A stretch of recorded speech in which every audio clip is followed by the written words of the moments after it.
I need you to stay with me for the next few minutes, because what I'm about to tell you is the kind of story that changes the way you see the people closest to you. I looked at the diamond ring, sitting on the empty dresser on an ordinary Tuesday.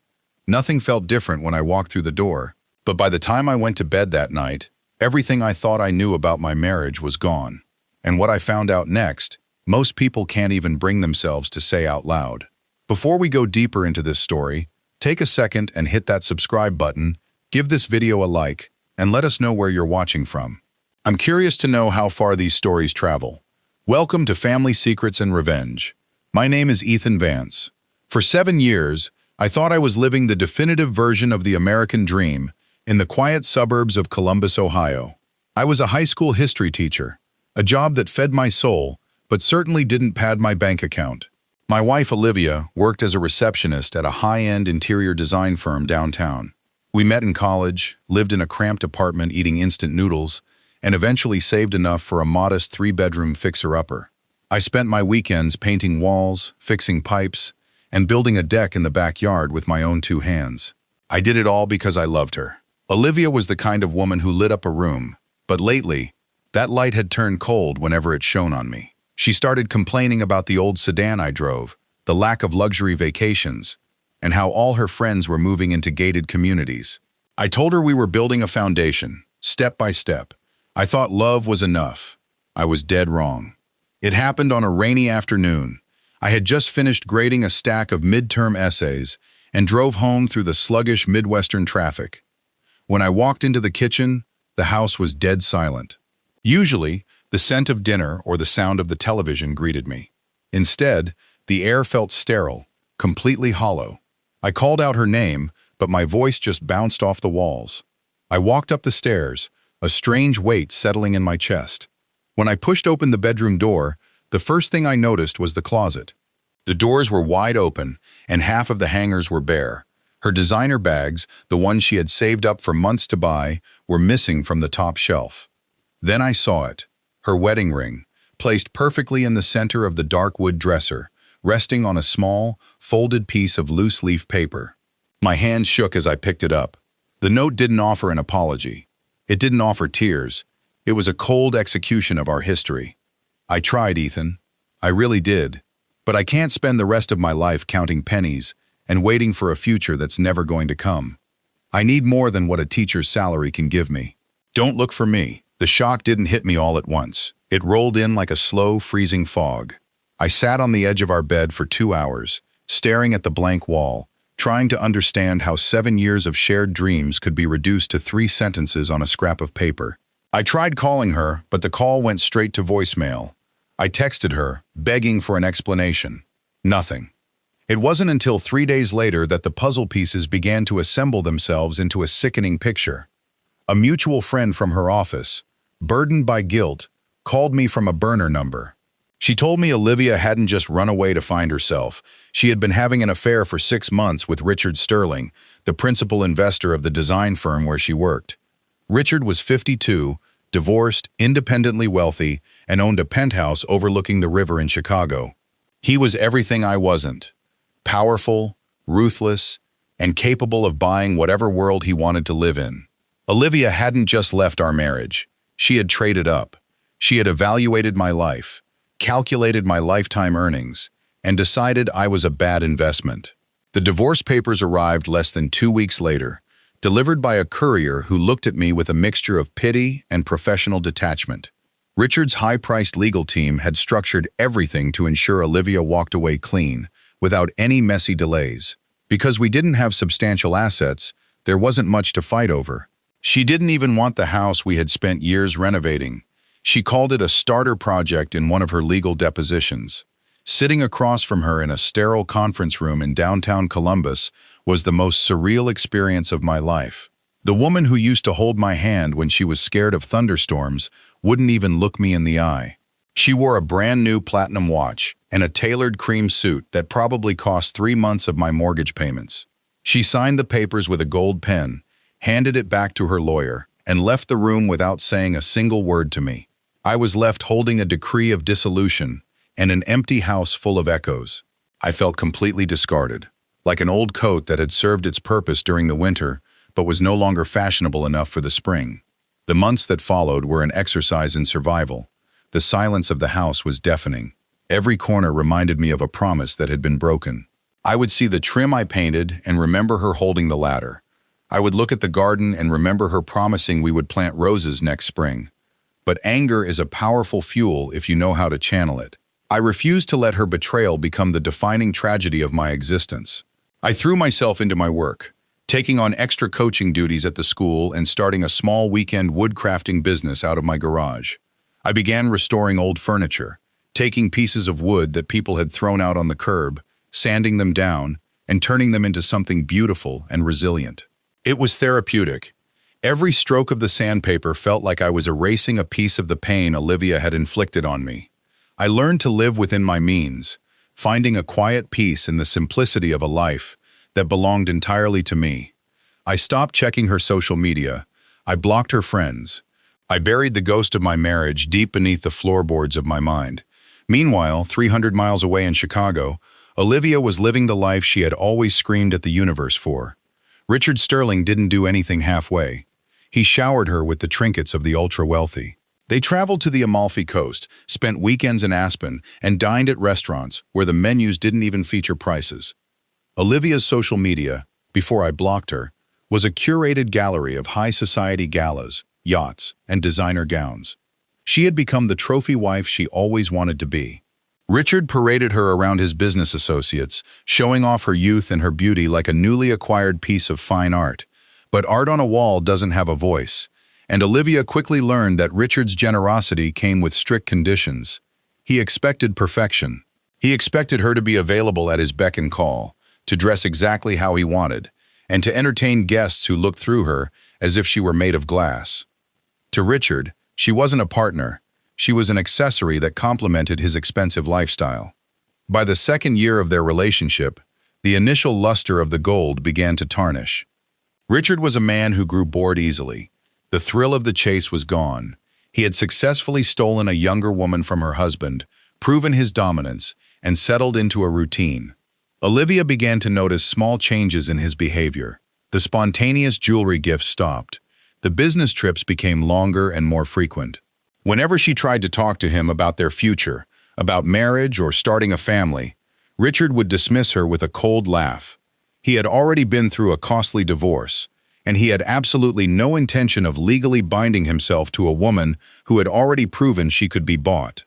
Olivia was living in a multi-million-dollar penthouse, surrounded by marble and glass, but she was more isolated than she had ever been in our old fixer-upper. She had traded a man who would have died for a man who viewed her as a depreciating asset. Before we continue, take a second and share your thoughts so far on this story below. I read every single one. If you were in my shoes, standing in that empty bedroom with that heartless note, would you have fought for her, or would you have walked away just like I did? Let me know in the comments. The turning point came during Richard's annual summer charity gala, an exclusive event held at a luxury estate in Lake Forest. Olivia spent weeks preparing for it, selecting a custom emerald gown that she hoped would recapture Richard's fading attention. She wanted to remind him of why he had chosen her in the first place. But when they arrived, she realized the rules of the game had completely changed. Richard wasn't looking at her.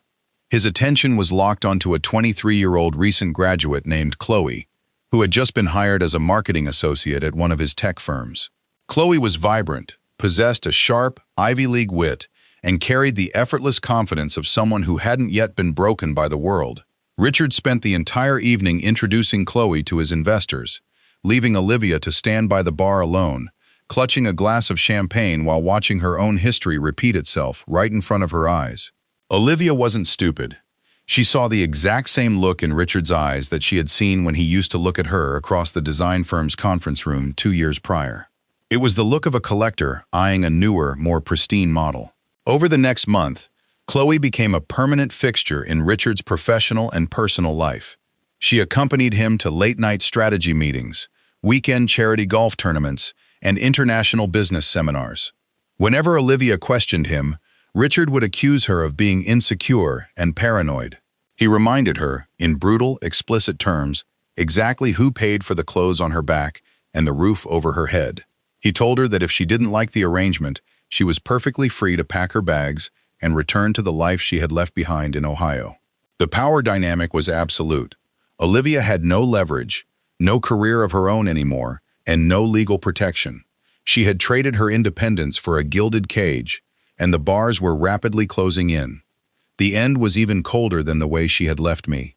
On a random Thursday morning, while Richard was supposedly away on a business trip to New York, Olivia awoke to the sound of the penthouse front door opening. It wasn't Richard. It was two men in matching jumpsuits carrying industrial moving boxes, accompanied by Richard's personal security detail and his primary corporate attorney. The attorney handed Olivia a typed document. It was a formal notice of lease termination and an eviction order. Richard had decided to renovate the penthouse for its new occupant, Chloe. The document gave Olivia precisely 24 hours to remove her personal belongings from the premises. Her corporate credit cards had already been deactivated at midnight, and the lease on the luxury sports car Richard had given her to drive was canceled.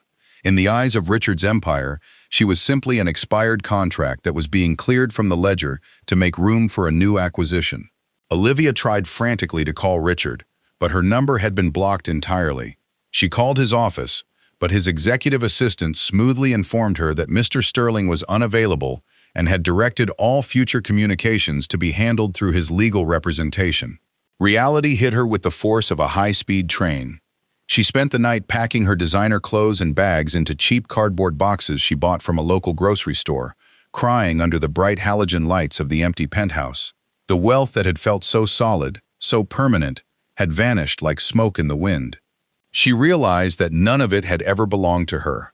The lifestyle, the status, the security, it was all just a loan, and the lender had called in the debt. She was 34 years old, divorced, unemployed, and completely alone in a city that didn't care whether she lived or died. With the last of her savings, Olivia rented a small U-Haul truck and loaded her remaining possessions into it. She drove out of Chicago, leaving the skyline behind her in the rearview mirror. The highway stretched out before her, leading back to the one place she swore she would never return to, Columbus, Ohio. During the 6-hour drive, she had nothing but the hum of the tires and her own thoughts to keep her company. She thought about our old house. She thought about the nights we spent sitting on the living room floor, eating cheap pizza and laughing about how we were going to paint the kitchen. She remembered how I used to hold her hand when she was stressed, and how I always made sure her car had gas before she went to work. She had thrown away a lifetime of genuine devotion for 2 years of a hollow fairy tale, and now she was returning home with nothing to show for it but a collection of expensive dresses she had nowhere to wear.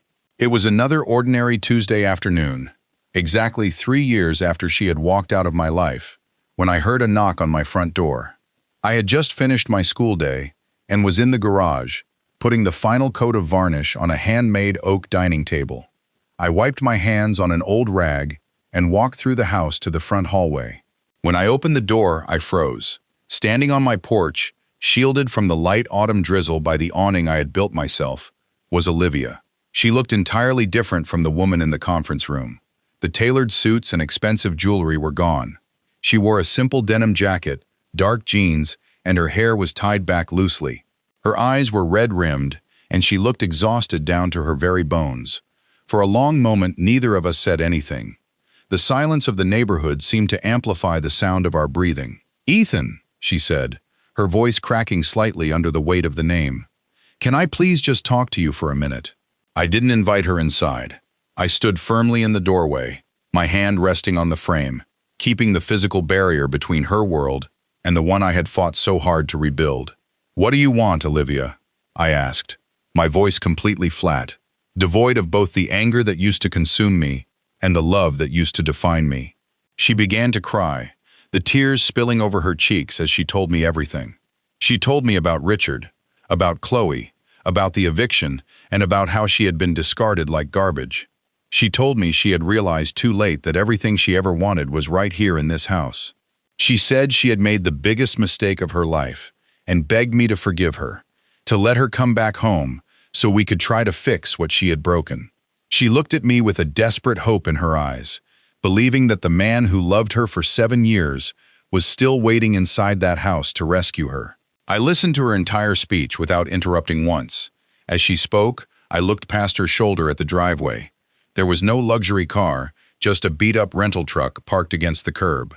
I realized then that she hadn't come back, because she suddenly discovered she loved me. She had come back because her alternative had failed. She had come back because the rich man had thrown her away, and she needed a safe place to land. If Richard had kept her, if he had married her and kept buying her diamonds, she would never have driven down my street. She would never have knocked on my door. She didn't miss me. She missed the security of having a man who worshipped her unconditionally. The realization didn't make me angry. It gave me a profound, undeniable sense of clarity. The woman standing before me was a stranger who happened to possess the face of my ex-wife. "Olivia," I said quietly, cutting through her tearful apologies. "I forgave you a long time ago. I had to, so I could move on with my life. But forgiveness doesn't mean restoration." She looked at me, confused, her breath catching in her throat. "What do you mean?" she whispered. "I mean that the house you left doesn't exist anymore," I told her, looking her dead in the eye. "The man you left doesn't exist anymore either. You made a choice based on a calculation. You decided my love wasn't worth the price of admission because it didn't come with a penthouse. You got exactly what you wanted, Olivia. You lived the life you chose. You just didn't think about what happens when the lease runs out." I stepped back slightly into the hallway, my hand moving to the edge of the door. "I wish you the best, truly. I hope you find whatever it is you're looking for, but you won't find it here." "Ethan, please," she cried out, reaching a hand forward as if to stop the door from closing. "I have nowhere else to go." "Then you'll have to build somewhere new, just like I did," I said. I gave her one final calm look, a look that held no malice, no spite, just the absolute finality of a closed book. Then I pulled the door shut. I turned the deadbolt, the sharp metallic click echoing through the quiet house. I stood there for a moment, listening to the sound of her muffled sobbing on the porch, followed by the slow, dragging sound of her footsteps walking down my driveway. I walked back out to the garage, picked up my brush, and went back to work on my table. The air didn't feel heavy anymore. The echoes were gone. I was finally free. Before we go deeper, I would love to hear your point of view. Tell me what part hit you the hardest in my story, and share your thoughts in the comments. Do you think Ethan did the right thing by closing the door, or should he have given her a second chance? Olivia's story is a modern cautionary tale about the high cost of a cheap soul. She chased the illusion of value, forgetting that the most expensive things in this world are the ones that can't be bought with a credit card. Richard Sterling continued his cycle, eventually replacing Chloe just as he had replaced Olivia, proving that a life built entirely on superficial transactions will always end in bankruptcy of the heart. As for me, my woodwork business grew, and eventually, I met someone who valued the hands that built the table far more than the price tag attached to it. Thank you so much for staying with me until the very end of this journey. Stories like this remind us that justice doesn't always come from a courtroom. Sometimes it just comes from letting people experience the exact consequences of their own choices. If this narrative touched you, moved you, or made you look at your own relationships a little closer, please take a moment to like this video, leave your thoughts in the comments below, and subscribe to Family Secrets and Revenge for more deep dives into the hidden truths of human nature. Share this video with someone who needs to hear it today. And remember, never trade a lifetime of loyalty for a moment of luxury. Until next time, stay safe, stay vigilant, and take care of the ones who truly care for you.